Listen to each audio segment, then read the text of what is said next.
20. Verse 20. Kíyèsí bá fún wa ní agbófó. Bá fún wa ní agbófó. Kíyèsí. Èmi rán áńgẹ́lì kan síwájú rẹ. Èmi rán áńgẹ́lì kan síwájú rẹ. Láti pa ọmọ ní ọ̀nà. Láti pa ọmọ ní ọ̀nà. Àti láti mú ọjọ́ ibi tí mo ti pèsè sílẹ̀. Òtítọ́ ẹ má parí o. Èmi rán áńgẹ́lì kan síwájú rẹ. Láti pa ọmọ ní ọ̀nà. Láti mú ọjọ́ ibi tí mo ti pèsè sílẹ̀.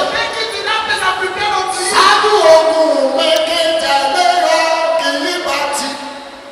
Ṣáájú ogun mẹ́kẹ́jà lẹ́yọ kìlíbàtì. Dìde tókútókú, dìde báláṣọláwò. Ṣáájú ogun mẹ́kẹ́jà lẹ́yọ kìlíbàtì. Ṣáájú ogun mẹ́kẹ́jà lẹ́yọ kìlíbàtì. Ṣáájú ogun mẹ́kẹ́jà lẹ́yọ kìlíbàtì. Dìde tókútókú, dìde báláṣọláwò. Ṣáájú ogun mẹ́kẹ́jà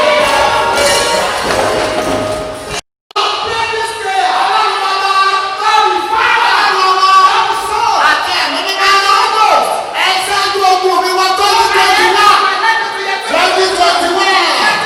ẹ ṣáájú ogun mi wọ lọ́rọ̀ ẹ ṣáájú ìdílé mi wọ lọ́rọ̀ ẹ máa lọ.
Nítorí tí orúkọ mi ń bẹ lára rẹ̀.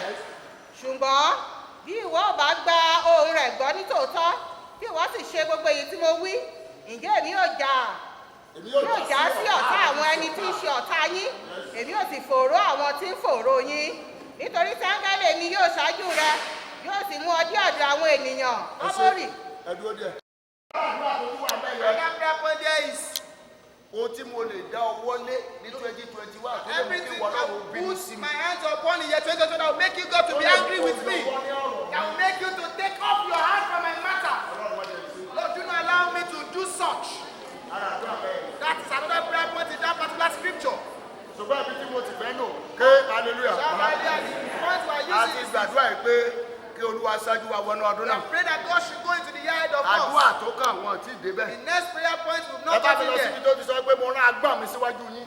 Go to where he has said he has sent his bees ahead of you.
àgbẹ̀rẹ̀ dáàbì mi. His father is a farmer. Èmi máa ń mú apẹ̀rẹ̀, ó mú apẹ̀rẹ̀, ó wò ìkòkò tó ń kó adìyẹ sí, ó máa ń àtà àti wá lọ sí péjì. My father used to knit basket and that end pen. Ó wá dé ọjọ́ kan mo wá lọ sí oko ọ̀gọ̀rọ̀. There was a time I went on. Ó wá dé kíní ọ̀gọ̀rọ̀ tí mo fẹ́ fi mú apẹ̀rẹ̀ àti ìkò. Èmi ò mọ̀ pé àgbọ̀ wà ní lókè. That very day I went Báwo on. ni mo sọ? Mo sọ ìsí abẹ́ mo lè sọ wọ́n. Sẹ́ni mo ṣe gbọ́dọ̀ lè kùsà. And I put it. Cause I know. Tí apẹ́ yẹn tàmítìkejì tàmítìkejì láti òkè kò bẹ́ sílẹ̀. From the top of the tree where the first was striking, the second was striking, they had to Mo choke dẹ̀ them. ti gbọ́ rí pé tí apẹ́ tàbí oyin bá ń lé èèyàn lọ. And our father was told that whenever you see the sheep, please don't run. Ó láì dà. Just lie down. Tó bá ti láì dà, tó bá lọ síwájú tó bá lọ sí ìtọ́jú ẹ̀ wọ́n máa padà. Sọ̀rọ̀ tó bá sá lọ, wọ́n máa dé ẹ̀rọ wọ́n dẹ̀ máa tẹ̀lé. And when you are running, once they are pushing and you are running, they will keep following you. Tí mo bẹ́ sílẹ̀ And bẹ́ẹ̀ as soon as he jumped down, mo bá láì dà. I had to lie down. Ìgbà tó pẹ́ After a while, mo ṣẹ̀ṣẹ̀ wá sí kékeré. Ṣé nígbà tí mo máa dé apà? when I got back Ṣé to pé my ìdánwò village, gbogbo ojú bẹ́ẹ̀ ṣe kí ni? all my chest was swollen. Ẹgbẹ́ àgbọ̀ pray gbogbo ipá àti agbára every power tó bá máa ṣe ìdíwọ́ fún ìrìn àjò mi. Ẹgbẹ́ ìjọsìn wá gbogbo ipá àti agbára tó bá ṣe ìdíwọ́ ti lè nà. Bí ìṣẹ̀lẹ̀ rẹ̀ ní ìṣẹ̀lẹ̀ tó ti wá. Olúwa ló gbogbo agbára rẹ̀. Olúwa kílẹ̀ àwọn ọ̀. Olúwa kílẹ̀ àwọn ọ̀. Ẹgbẹ́ àgbọ̀. Ìgbọ́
Hallelujah. Hallelujah.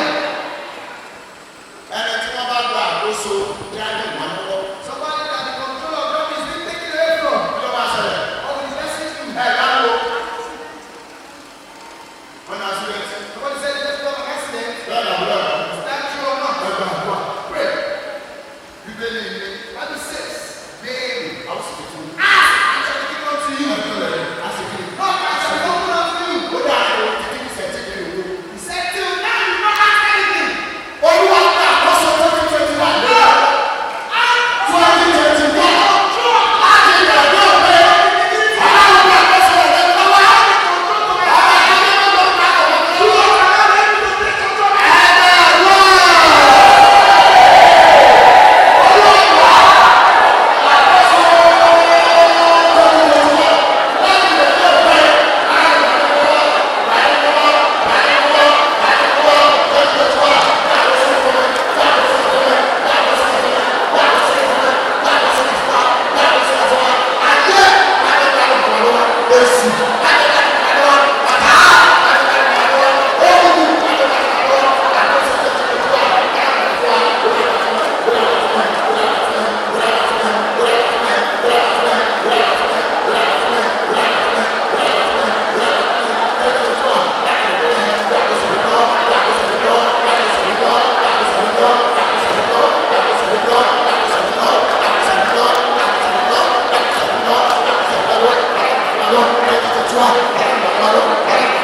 Gbogbo àwọn ọ̀tá, every enemy tí àwọn contractors, tí wọ́n gba iṣẹ́ 2021 nítorí tèmi. Torí iṣẹ́ láti àkọ́kọ́ lọ láti àkọ́kọ́ lọ this present. Olú àfọwọ́ sí níbi. The woman is bonded. Throughout the journey of that year 2021. Kálẹ̀ ní àjọ ní 2021. Olú àjọ wọn níbi.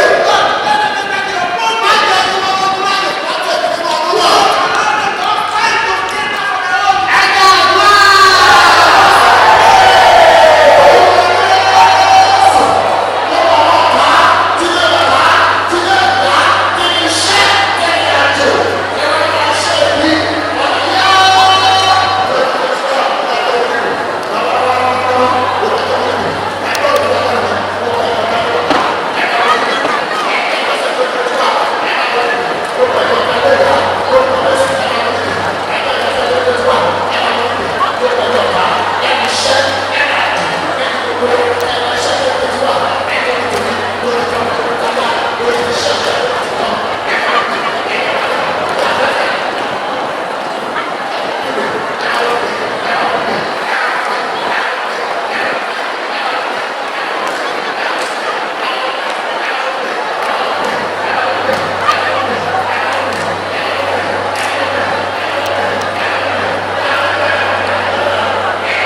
àtúntò àgbẹ̀ ọ̀gá àyìn àṣẹ ọlọ́ba àṣẹ ọlọ́ba àṣẹ ọlọ́ba àṣẹ ọlọ́ba àyìn ológo adáàbò padà fọ lónìí tí oṣù parí tí ọdún parí 2020 òwe ládàgbàdà ọpẹ́ ládàgbàdà ó lọ gbọ́ ọpẹ́ wa.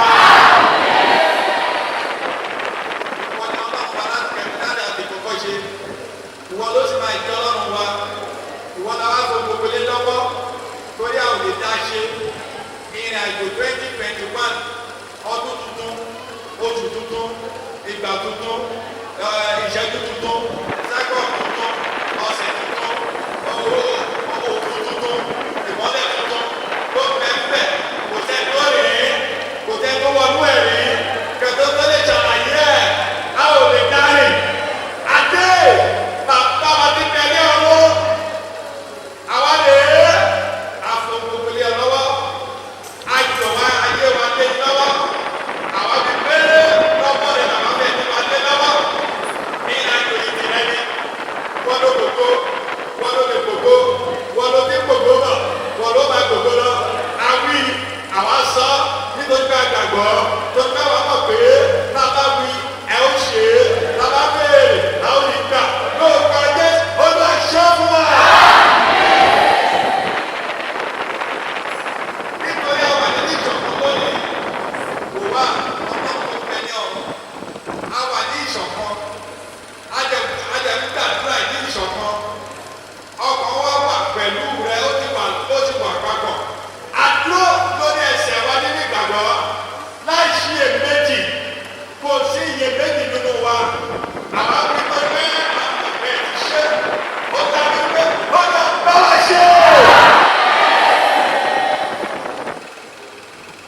ọdún máa rọ̀ wá lọ́wọ́. That day will be easy for us.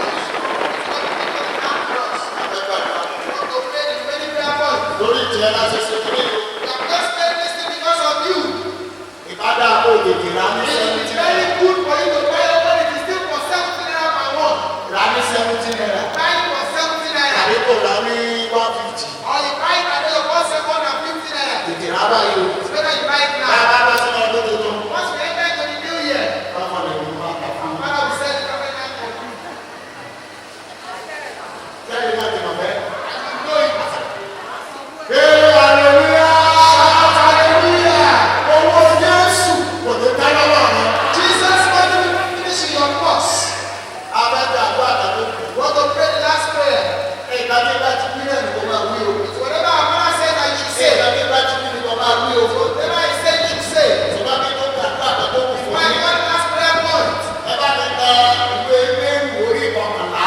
Read Hebrews chapter 11. Ẹ bá mi gbé máàkì fún ọ, bá kà á sókè bá gbọ́ ní ẹni tó Please kò give gbọ́. right to the person that was recording and hear. Hebrews chapter 11. Ẹsẹ̀ kẹ.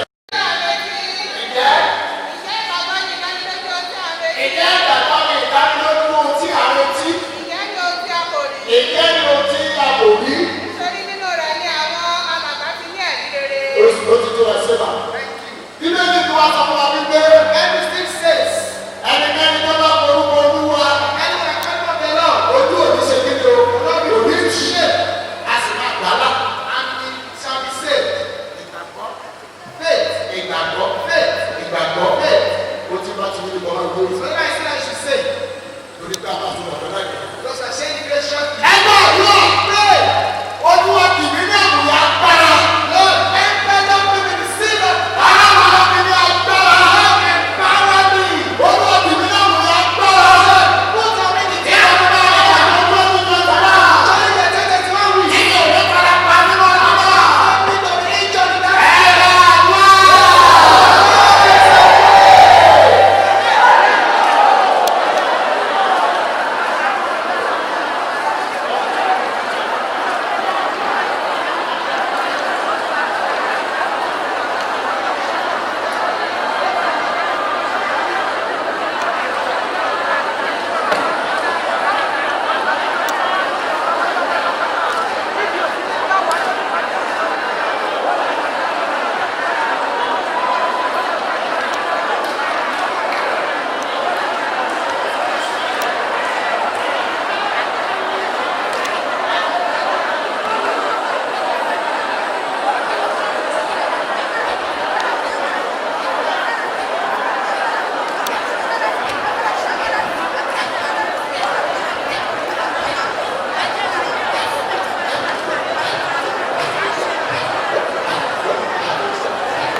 One more time, please listen.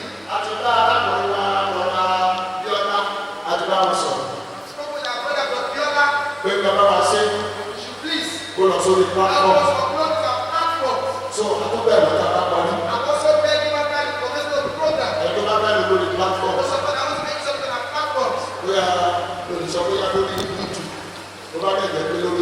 Either on YouTube or WhatsApp. That is where this program is still recorded. I've spoken to them. As long as they are not getting up, please just make it and go straight to the prayer. Àwọn èèyàn máa pọ̀ bá ní nẹ́tíwọ̀kì báyìí. Because people will provide that internet.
ìgbésí ayé